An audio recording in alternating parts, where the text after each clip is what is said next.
Assalamualaikum warahmatullahi wabarakatuh. Ini tahun yang lalu Bu Bibit. Saya tadi mencoba merumuskan CP-nya, itu adalah membuat tentang karakteristik zat. Saya ambil di bagian pembuatan pemisahan campuran kelas 7 semester 1. Langkahnya ya Bu, langsung mawon ya Bu. Atasnya dulu. Oh, atasnya Bu. Malah atasnya, ada atas Bu. Yang pertama adalah terkait identitas. Itu modul ajar kurikulum merdeka IPA fase D kelas 7. Kemudian elemennya saya pakainya adalah zat dan perubahan. Topiknya adalah tentang pemisahan campuran. Kemudian CP-nya adalah peserta didik mampu mengidentifikasi sifat, karakteristik zat, membedakan perubahan fisika dan kimia, serta memisahkan campuran secara sederhana. Yang kedua adalah menyajikan data dalam bentuk tabel, grafik, dan model setelah menjelaskan hasil pengamatan. Ini insya Allah pertemuan di pertemuan kelima dan keenam. Kompetensi awalnya ada 3 metode campuran yang digunakan, filtrasi, kristalisasi, sublimasi, kromatografi, sama penyulingan. Profilnya pengajar Pancasila dalam mandiri dan bernalar kritis.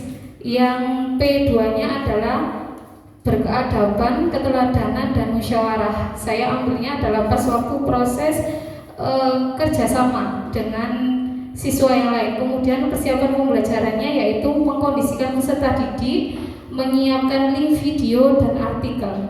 Sarprasnya adalah proyektor, LCD, dan papan tulis. Targetnya adalah peserta didik reguler, kesulitan pembelajaran, dan peserta didik dengan pencapaian tinggi. Nanti yang reguler itu yang tidak bisa, yang kesulitan mempelajari materi pemisahan campuran. Yang kesulitan belajar itu tidak ada kesulitan. Kemudian yang pencapaian tinggi ini nanti akan diberikan soal HOTS biasanya Bu, atau enggak pembelajaran pengayaan. Yang pertemuan pertama itu saya bikin STAD dengan model tatap muka, itu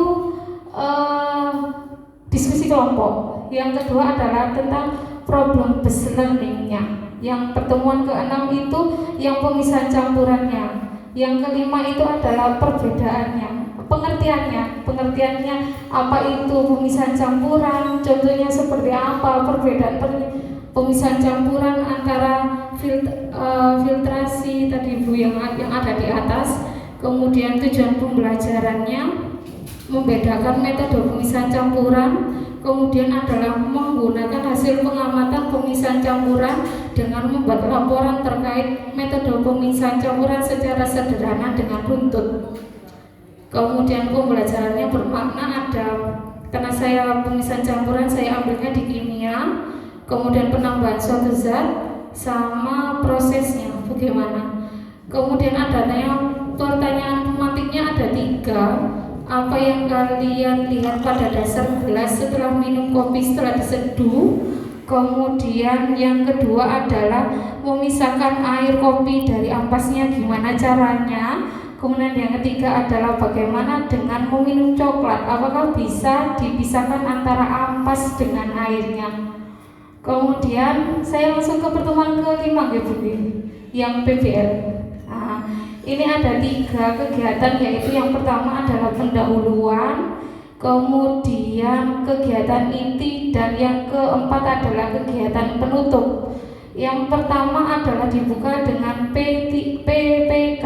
Jadi guru memberikan salam, memimpin doa, mengabsensi, mengulas materi, memberikan persepsi atau motivasi, dan yang terakhir adalah menginformasikan tujuan pembelajaran. Untuk yang kegiatan inti, yang pertama adalah peserta didik diminta untuk mengamati lingkungan sekitar dengan cara menemukan fakta. Jadi nanti peserta didik diminta untuk mengidentifikasi permasalahan yang ada di dalam berita, karena tadi menampilkan suatu artikel. Jadi nanti di sampingnya ada gambarnya. Kenapa kok bisa sumurnya kotor? Ceritanya begitu.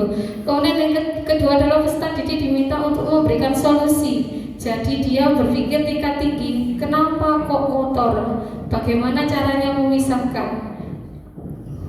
Kemudian sama digiring untuk bagaimana mengatasi air yang keruh dengan memanfaatkan teknik pemisahan campuran secara sederhana. Kemudian setelah dikasihkan beberapa pendahuluan, kemudian mengorganisasi dalam kelompok. Jadi nanti peserta didik diberikan LKPD, kemudian dibimbing untuk mendiskusi gimana caranya. Kemudian yang fase ketiga, tahap yang ketiga adalah membimbing penyelidikan. Nah, di sini anak-anak sudah mulai membuat proses pemisahan campuran dengan memanfaatkan link yang ada di YouTube tadi yang ditautkan di atas. Jadi nanti anak-anak tuh bisa melihat link YouTube gimana caranya merangkai memisahkan air sumur tadi biar tidak keruh.